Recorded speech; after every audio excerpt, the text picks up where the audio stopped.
Welcome to the Zephyrhills Water Break. This week we're focused in on Jacksonville, Florida. It's where the number 11 Gators are taking on the Georgia Bulldogs with the SEC East crown virtually on the line. For more on the matchup, we're joined by our Florida Gators insider, Chris Harris. Chris, exactly how big is this matchup for the Florida Gators?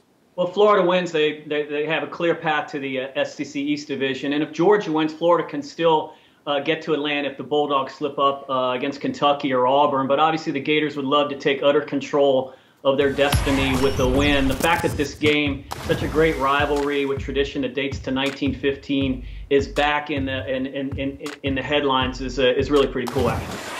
Gator quarterback Treon Harris thrust into the starting role a couple weeks ago versus LSU after the suspension of Will Grier. He performed a par, completing more than half his passes for just over 270 yards, a couple of touchdowns. A bye week this week. Where do you think the focus of improvement was placed on his game during the time off?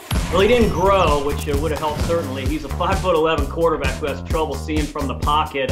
That's where most of his throws were in the final three possessions when Florida was trying to rally and tie that game 7 points down. But the coaches and players have confidence in Treon. They've won with him. I think the Gators will continue to find ways to get him on the edge with rollout, zone reads, bootlegs, because he's pretty good when he's on the move and has better sight lines down the field.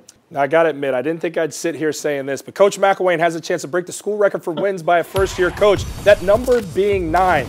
Chris, will he do it? And how has the reception around Gainesville been towards coaching this special year?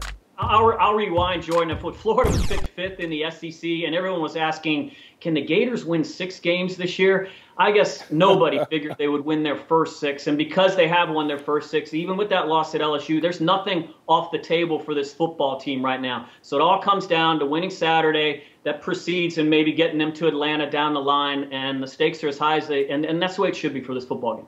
Well, Chris, one thing I could predict, that you drop some knowledge for us here on CampusInsiders.com. Chris Harris, thanks for the time. Thank you. And thank you for checking out this week's Zephyrhills Water Break. Keep it locked, CampusInsiders.com.